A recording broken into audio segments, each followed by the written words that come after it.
नमस्कार विद्यार्थी मित्रांनो, चला शिकूया व्याकरण या चॅनलमध्ये मी आपले स्वागत करीत आहे।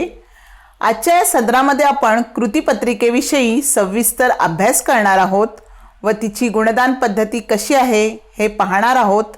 चला तर मग कृतीपत्रिकेला सुरुवात करूया। सर्वप्रथम आपण मराठी विषयासाठी असलेली गुणदान योजना काय आहे ते पाहूया। मूल्यमापन पद्धत आणि गुण, लेखी परीक्षा 80 गुण आहेत आणि अंतर्गत मूल्यमापन 20 गुण आहेत, असे एकूण गुण आहेत 100 गुण। अंतर्गत मूल्यमापनामध्ये कशा प्रकारे गुणांची विभागणी केली आहे ते पाहूया। तोंडी परीक्षा श्रवण कौशल्य 5 गुण आणि भाषण कौशल्य 5 गुण।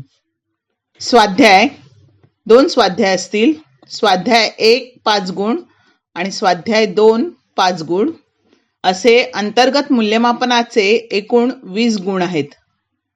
हे झाले अंतर्गत मूल्यमापनाचे गुण। आता आपण लेखी परीक्षेचे गुणदान कशा पद्धतीने केले जाते ते पाहूया। कृतीपत्रिका आराखडा, घटकांनुसार गुणदान योजना। घटक आणि त्याचे असलेले गुण पहा। गद्य विभाग 18 गुण, पद्य विभाग 16 गुण, स्थूलवाचन विभाग 6 गुण, व्याकरण व भाषाभ्यास विभाग 16 गुण, उपयोजित लेखन 24 गुण, असे एकूण 80 गुण लेखी परीक्षेसाठी आहे। कृतीपत्रिकेत असलेल्या सूचना कोणत्या त्या पाहूया। पहिली सूचना आहे, सूचनेनुसार आकलन कृती व व्याकरण यांमधील आकृत्या काढाव्यात। म्हणजे ज्या वेळेला आकलन कृती किंवा व्याकरणाच्या संदर्भात ज्या काही आकृत्या कृतीपत्रिकेत असतील त्या आपल्या उत्तरपत्रिकेत काढणे अपेक्षित आहे। दुसरी सूचना आहे, आकृत्या पेननेच काढाव्यात। कुठेही आकृत्या काढण्यासाठी पेन्सिलचा वापर करायचा नाही, आकृत्या पेननेच काढाव्यात असे इथे नमूद केले आहे। तिसरी सूचना पहा, उपयोजित लेखनातील कृतींसाठी सूचना, निवेदन, आकृती काढण्याची आवश्यकता नाही, तसेच या कृती लिहून घेऊ नयेत। बघा, आपल्याला उपयोजित लेखनाचा विभाग असतो, त्यामध्ये अनेक कृती या सूचना, निवेदन या स्वरूपात आकृतीच्या स्वरूपात दिलेल्या असतात। अशा वेळी त्या आकृत्या काढण्याची गरज नाही किंवा त्या कृती सुद्धा लिहून घेण्याची गरज नसते। चौथी सूचना पहा, उपयोजित लेखन प्रश्न 5 अ 2 सारांश लेखन या घटकासाठी गद्य विभागातील प्रश्न पहिला ई अपठित उतारा वाचून त्या उताराचा सारांश लिहावयाचा आहे। बघा, याच्यामध्ये काय सांगितलंय की प्रश्न 5 अ 2 आहे सारांश लेखन। तर हे सारांश लेखन जर तुम्ही करणार असाल तर गद्य विभागामध्ये प्रश्न पहिला ई आहे अपठित उतारा, तो उतारा सारांश लेखनासाठी लक्षात घ्यायचा आहे। पुढील सूचना आहे, स्वच्छता, नीटनेटकेपणा व लेखन नियमानुसार लेखन यांकडे जाणीवपूर्वक लक्ष द्यावे। आता आपण कृतीपत्रिकेचा आराखडा व गुणदान पद्धती पाहूया। विभाग 1 आहे गद्य। गद्य विभागाला एकूण 18 गुण आहेत। तो पहिला प्रश्न असतो, त्याच्यामध्ये अ, आ आणि ई असे उपप्रश्न आहेत। अ आणि आ यामध्ये पठित उतारा म्हणजे आपल्या पाठ्यपुस्तकातील उतारा असतो आणि ई मध्ये अपठित उतारा म्हणजेच पाठ्यपुस्तकाबाहेरील उतारा असतो। आता पठित उतारामध्ये कोणकोणत्या कृती आहेत पाहूया। आकलन कृती 2 गुण, परत दुसरी आकलन कृती 2 गुण आणि स्वमत कृती 3 गुण। याच पद्धतीने आ हा प्रश्न सुद्धा आहे आणि पुढील प्रश्न आहे ई अपठित उतारा, प्रत्येक आकलन कृतीला 2 गुण, अशा 2 कृती आहेत। प्रश्न पहिल्यामध्ये अ आणि आ पठित उतारा असतो, त्याविषयी अधिक जाणून घेऊया। पाठ्यपुस्तकातील गद्य पाठातून 130 ते 150 शब्दांचा उतारा दिला जाईल, त्यावर प्रत्येकी 2 गुणांच्या 2 कृती व 3 गुणांची 1 कृती असेल। आपण आराखड्यामध्ये पाहिलेलं आहे की 2 गुणांच्या 2 कृती असतात, आकलन कृती आणि 3 गुणांची एक स्वमत कृती असते. 2 गुणांच्या कृतींमध्ये एक एक गुणाच्या 2 लहान लहान कृतीही विचारल्या जाऊ शकतात. आकलन कृती पहा. या कृती आशयाच्या आकलनावर व उपयोजनावर आधारित असतात. दुसरं, आकलन कृतीचं जे काही उत्तर आहे ते वस्तुनिष्ठ स्वरूपात अपेक्षित असतं. तिसरं, या कृतीचे उत्तर बहुधा 1-2 शब्दांत किंवा क्वचित प्रसंगी पूर्ण वाक्यातही लिहिणे अपेक्षित असते. काही कृती असतात आकलन कृती की ज्याचं उत्तर फक्त 1-2 शब्दात अभिप्रेत असतं, तर काही वेळेला काही कृती अशा असतात की ज्याचं उत्तर पूर्ण वाक्यात लिहिणं अपेक्षित असतं. कृतीचे उत्तर जसेच्या तसे उतार्यात असेल असे नाही, तर काही वेळा स्वतःच्या शब्दातही उत्तर लिहावे लागते. काही वेळेला कृतीचे उत्तर आपण शोधायला गेलो, उतार्यात आपल्याला जसं आहे तसंच उत्तर सापडेल असं नाही, तर काही वेळेला ते स्वतःच्या शब्दांमध्ये आपल्याला लिहावे लागते. आता या आकलन कृतीमध्ये कोणत्या समाविष्ट कृती आहेत त्या आपण पाहूया. आकृतीबंध पूर्ण करा, कोष्टक, तक्ता किंवा यादी बनवा, घटनाक्रमानुसार क्रम लावा, सहसंबंधानुसार लिहा, सहसंबंध लक्षात घेऊन वाक्यांचा क्रम लावा, सहसंबंध लक्षात घेऊन वाक्य पूर्ण करा, ओघ तक्ता पूर्ण करा, सहसंबंध लक्षात घेऊन योग्य विधान निवडा, जोड्या लावा, गाळलेल्या जागा भरा, विधान पूर्ण करा. या आकलन कृतीमध्ये एखादी आकृती असेल तर ती काढणं अपेक्षित आहे. पुढे पठित उतार्यामध्ये स्वमत कृती असते. स्वमत कृती या कृतीमध्ये एखाद्या कृतीचे उत्तर स्वतःच्या शब्दात मांडणे हे फार महत्वाचं आहे. हा मुक्तोत्तरी स्वरूपाचा प्रश्न असेल. या प्रश्नामध्ये आपल्या विचारांना, भावनांना मुक्तपणे आपण वाव देऊ शकतो. स्वमत कृतीतील समाविष्ट कृती पहा. दिलेल्या उतार्यातील विचार स्पष्ट करून सांगा. उतार्यातील विचार आजच्या परिस्थितीत लागू पडतो का हे समजावून सांगा. दिलेल्या उतार्यातील विचाराला अनुसरून स्वतःची जबाबदारी समजावून सांगा. दिलेल्या उतार्यातील विचारासंबंधात तुमचे स्वतःचे मत मांडा. पाठातील एका घटकाचे आत्मकथन लिहा. पाठातील विशिष्ट मजकूर संवाद रूपात लिहा. तुमच्या जीवनातील एखादा अविस्मरणीय प्रसंग लिहा. पाठ्यपुस्तकातील कथेचा शेवट बदलून लिहा. दिलेल्या उताराच्या अनुषंगाने आवडणारा सण, महिना, ऋतू, उत्सव, प्राणी, वनस्पती, फूल, फळ, वस्तू वगैरे यांविषयी माहिती लिहा. उतार्याला अनुसरून स्वतः अनुभवलेला एखादा प्रसंग लिहा. या ज्या कृती सांगितल्या आहेत यापैकी कोणतीही कृती स्वमत कृतीमध्ये येऊ शकते. जो काही अपठित उतारा तुम्हाला दिलेला असेल तो 130 ते 150 शब्दांचा असतो. आपण पहिला विभाग पाहिला आहे. आता दुसरा विभाग पाहूया. दुसरा विभाग आहे पद्य विभाग. याला 16 गुण आहेत आणि यामधील कृती कोणकोणत्या आहेत त्या पाहूया. प्रश्न दुसरा अ आहे पठित पद्य. तुम्हाला तुमच्या पाठ्यपुस्तकातील एखादी कविता दिलेली असेल आणि त्यावर आधारित कृती दिलेल्या असतील. पहिली आहे आकलन कृती 2 गुण, दुसरी आहे आकलन कृती 2 गुण, तिसरी कृती आहे कवितेतील दिलेल्या कोणत्याही 2 ओळींचा सरळ अर्थ लिहिणे, याला 2 गुण आहे, आणि चौथी कृती आहे काव्य सौंदर्य कृती. मग याच्यात विचार सौंदर्य, भाव सौंदर्य व अर्थ सौंदर्य या घटकांपैकी कोणत्याही एका घटकावर कृती विचारली जाईल आणि त्याला 2 गुण असतील. प्रश्न दुसरा आ आहे पद्य मुद्दे कृती. 8 कृतींपैकी 4 गुणांच्या कृती विचारल्या जाऊ शकतात. त्यामध्ये 1 गुणांच्या 2 असतात किंवा 2 गुणांची 1 कृती असते किंवा 2 गुणांच्या 2 कृती असतात. असे 4 गुण असतात. आणि दुसरा आहे त्यातला भाग पद्य रसग्रहण, म्हणजे दिलेल्या काव्य पंक्तीचे रसग्रहण करणे, याला 4 गुण असतात. प्रश्न दुसरा आ मध्ये ज्या पद्य मुद्दे कृती आहे त्याविषयी आपण सविस्तर माहिती जाणून घेऊया. प्रश्न दुसरा अ मध्ये दिलेल्या पठित कविता सोडून पाठ्यपुस्तकातील इतर कोणत्याही 2 कवितांची नावे दिली जातील. त्यांपैकी कोणत्याही एका कवितेवर दिलेल्या मुद्द्यांच्या आधारे कृती करणे अपेक्षित आहे. म्हणजे काय ते पहा की प्रश्न 2 अ मध्ये तुम्हाला एक कविता दिली असेल आणि त्यावर आधारित कृती तुम्ही सोडवणार आहात. प्रश्न दुसरा आ मध्ये ती कविता सोडून पाठ्यपुस्तकातील इतर 2 कवितांची तुम्हाला नावे दिली जातील आणि मग हे जे खालील मुद्दे आहे त्या 8 मुद्द्यांपैकी कोणतेही 4 मुद्दे 4 कृती ज्या किती गुणांच्या आहेत 4 गुणांच्या त्या तुम्हाला लिहिण्यासाठी दिल्या जातील. कोणकोणते मुद्दे येतात ते पाहूया.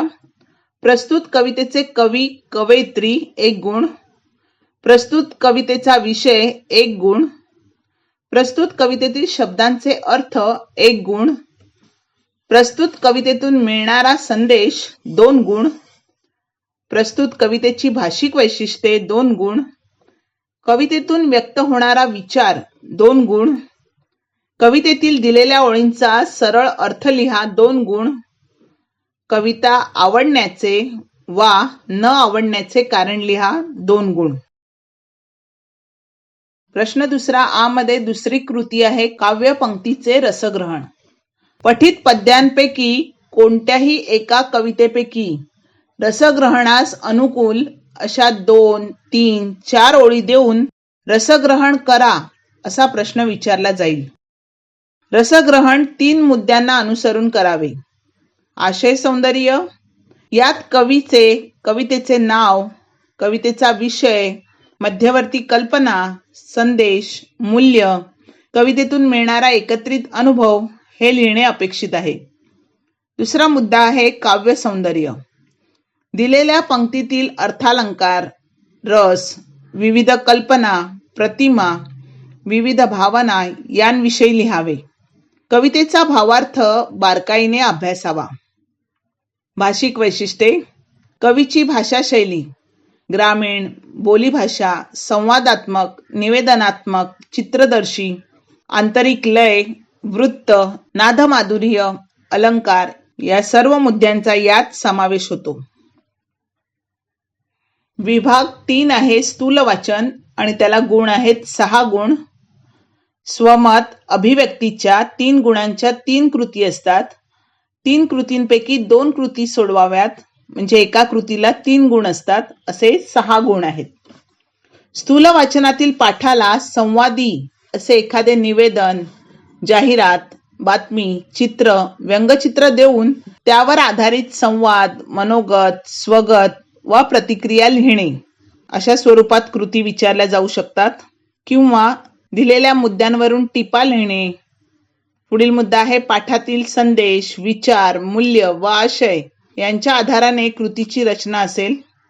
आणि चौथा मुद्दा आहे व्यक्तिचित्र, साहित्य प्रकार, पाठाची वैशिष्ट्ये किंवा पाठातील पात्रांची वैशिष्ट्ये यावर कृतीची रचना असेल. या स्वरूपात कृती स्थूल वाचनात विचारल्या जातील. कृतीपत्रिकेतील विभाग 4 आहे व्याकरण व भाषा अभ्यास आणि विभाग 5 आहे उपयोजित लेखन. या दोन्ही विभागासंदर्भात जर तुम्हाला काही शंका असेल तर चला शिकूया व्याकरण या चॅनलमध्ये जाऊन त्या संदर्भात असलेले व्हिडिओ अवश्य पहा. तुमच्या शंकांचं निरसन नक्कीच होईल. आणि याला एकूण 16 गुण आहेत. याच्यामध्ये 2 भाग आहे. अ आहे व्याकरण कृती, त्याच्यामध्ये समास 2 गुण, शब्दसिद्धी 2 गुण आणि वाक्प्रचार 4 गुण. आणि आ मध्ये आहे भाषिक कृती, शब्दसंपत्ती 4 गुण, लेखन नियम 2 गुण, विरामचिन्हे 1 गुण आणि पारिभाषिक शब्द 1 गुण. प्रश्न चौथा अ पहा. व्याकरण कृती पहिली आहे समास. समासामध्ये या 4 प्रकारे कृती विचारल्या जाऊ शकतात. सामासिक शब्द व समासाचे नाव यांच्या जोड्या, सामासिक शब्दांचा विग्रह व समासाचे नाव लिहा. तिसरा मुद्दा आहे विग्रहावरून सामासिक शब्द लिहा. किंवा चौथं समासाच्या नावावरून सामासिक शब्द लिहा. दुसरा मुद्दा आहे शब्दसिद्धी. यामधील कृती पहा. पहिली कृती प्रत्यय लावून शब्द तयार करा. दुसरं उपसर्ग लावून शब्द तयार करा. तिसरं आहे दिलेल्या उदाहरणानुसार अभ्यस्त शब्द लिहा. व्याकरण कृतीमधली तिसरी कृती आहे वाक्प्रचार. दिलेल्या सूचनेनुसार वाक्प्रचारांचा अर्थ सांगून वाक्यात उपयोग करा. प्रश्न चौथा आ आहे भाषिक कृती. त्यामध्ये पहिली कृती आहे शब्द संपत्ती. यामध्ये समानार्थी, विरुद्धार्थी, वचन, शब्दसमूहाबद्दल एक शब्द, शब्दातील अक्षरांपासून अर्थपूर्ण शब्द अशा स्वरूपाच्या कृती येऊ शकतात. दुसरा आहे लेखन नियम. अचूक शब्द ओळखा. लेखन नियमानुसार वाक्य लिहा. तिसरा मुद्दा आहे विरामचिन्हे. योग्य विरामचिन्हे वापरा. विरामचिन्हे ओळखा. चुकीची विरामचिन्हे बदला. चौथा मुद्दा आहे पारिभाषिक शब्द. गद्य व पद्य घटकांवर आधारित इंग्रजी पारिभाषिक शब्दांचे मराठी प्रतिशब्द लिहा. विभाग 5 आहे उपयोजित लेखन आणि याला गुण आहेत 24 गुण. प्रश्न 5वा मध्ये बघा. अ आहे पत्रलेखन किंवा सारांश लेखन 6 गुण. आ आहे जाहिरात, बातमी लेखन, कथा लेखन. या 3 कृतींपैकी 2 कृती सोडवणे 10 गुण. आणि ई आहे प्रसंग लेखन, आत्मकथन, वैचारिक लेखन 8 गुण. 3 कृती दिलेल्या असतील त्यापैकी 1 कृती सोडवणे. प्रश्न 5वा अ पहा. पत्रलेखन व सारांश लेखनावर आधारित कृती असेल. पत्रलेखन या कृतीला सारांश लेखन ही कृती वैकल्पिक आहे. म्हणजे तुम्ही पत्रलेखन लिहू शकता किंवा सारांश लेखन. पत्रलेखनात मागणी, विनंती, कौटुंबिक या पत्रांपैकी एक औपचारिक व एक अनौपचारिक असे 2 पत्रविषय कृती स्वरूपात दिले जातील. त्यांपैकी कोणत्याही एक प्रकारचे पत्र लिहायचे. एक औपचारिक पत्र असेल आणि एक अनौपचारिक पत्र असेल. 2 पत्रांपैकी तुम्हाला एक पत्र लिहायचंय. किंवा सारांश लेखनासाठी प्रश्न पहिला ई मधील अपठित उताऱ्याचा 1/3 सारांश लिहिण्यास दिला जाईल. जेव्हा तुम्ही सारांश लेखन करत असाल तेव्हा प्रश्न पहिला ई मध्ये जो अपठित उतारा आहे तो उतारा घेऊन त्याचं 1/3 सारांश करायचा आहे. प्रश्न 5वा आ पहा. पहिला मुद्दा त्यातला जाहिरात लेखन. जाहिरातीचा प्रश्न कृतीयुक्त स्वरूपात म्हणजे प्रसंग, चित्र, बातमी, शैक्षणिक विषय यांपैकी कोणत्याही स्वरूपात दिला जाईल. चित्र किंवा सजावट अनिवार्य नाही. म्हणजे तुम्ही जाहिरातीमध्ये चित्र काढलं पाहिजे किंवा सजावट केलीच पाहिजे हे अनिवार्य नाहीये. शब्दरूप महत्वाचं आहे. तुम्ही कशा प्रकारे जाहिरात करता, कशा शब्दात ती मांडता याला महत्व आहे. जाहिरात लेखनासाठी यांपैकी एक कृती दिली जाईल. शब्दांवरून जाहिरात लेखन. दुसरं जाहिरात देऊन त्यावरील कृती सोडवा. तिसरं विषय देऊन जाहिरात लेखन. चौथा आहे दिलेल्या जाहिरातीचे अधिक आकर्षक पद्धतीने पुनर्लेखन. आणि 5वा आहे कलात्मक सर्जनशील रीतीने तयार केलेल्या अन्य कोणत्याही कृती आधारे जाहिरात लेखन. आणि जाहिरात लेखनाची शब्द मर्यादा आहे 50 ते 60 शब्द. प्रश्न 5वा आ मध्ये दुसरा मुद्दा आहे बातमी लेखन. कृतीपत्रिकेत एखाद्या घटना, प्रसंगाची किंवा एखाद्या समारंभाची माहिती देऊन बातमी लेखन करण्यास सांगितले जाईल. शाळेत, परिसरात साजरे झालेले कार्यक्रम याची माहिती दिली जाईल. आणि शब्द मर्यादा आहे 50 ते 60 शब्द. तिसरा मुद्दा आहे कथालेखन. पुढीलपैकी कोणत्याही एका प्रकाराने कथालेखन करण्यास सांगितले जाईल. कथा बीजावरून, मुद्द्यांवरून, दिलेल्या शब्दांवरून, कथेचा पूर्वार्ध देऊन उत्तरार्ध लिहा किंवा उत्तरार्ध देऊन पूर्वार्ध लिहा. वरीलपेक्षा वेगळ्या सर्जनशील पद्धतीने कथालेखन कृती दिली जाऊ शकते. आणि यासाठी शब्द मर्यादा आहे 80 ते 100 शब्द. प्रश्न 5वा ई आहे लेखन कौशल्य. यामध्ये पहिला मुद्दा आहे प्रसंग लेखन. विद्यार्थी अनुभव विश्वाला परिचित प्रसंग देऊन किंवा चित्र देऊन त्याचे वर्णन करण्यास सांगितले जाईल. पाहिलेल्या, ऐकलेल्या, अनुभवलेल्या प्रसंगाचे वर्णन यात अपेक्षित आहे. दुसरी कृती आहे आत्मकथन. एखादे चित्र देऊन चित्रातला घटक तुमच्याशी बोलत आहे अशी कल्पना करून आत्मकथन. एखादा प्रसंग वा दृश्य देऊन त्यातील घटक तुमच्याशी बोलत आहे अशी कल्पना करून आत्मकथन. तिसरा मुद्दा, एखाद्या चित्रातील एक घटक चित्रातल्या अन्य घटकांशी बोलत आहे अशा आशयाचे चित्र देऊन आत्मकथन. आणि चौथा मुद्दा आहे, आत्मकथनाचा विषय विद्यार्थ्यांच्या अनुभव विश्वातलाच असेल. तिसरी कृती आहे वैचारिक लेखन. चित्राकृतीच्या स्वरूपात विषय. चित्रातले लहान लहान चित्रघटक म्हणजे एक प्रकारे लेखनाचे मुद्दे होत. स्वतःचे विचार स्वतःच्या शब्दात मांडावेत ही अपेक्षा असते. विद्यार्थी मित्रांनो, आजच्या या भागामध्ये आपण कृतीपत्रिकेचा सविस्तर अभ्यास केलेला आहे. तसेच त्याची गुणदान पद्धती कशी असते हे सुद्धा पाहिलेले आहे. या माहितीचा उपयोग तुम्हाला 10वीच्या परीक्षेत चांगले यश संपादन करण्यासाठी नक्कीच होईल. तर 10वीच्या सर्व विद्यार्थ्यांना खूप खूप शुभेच्छा.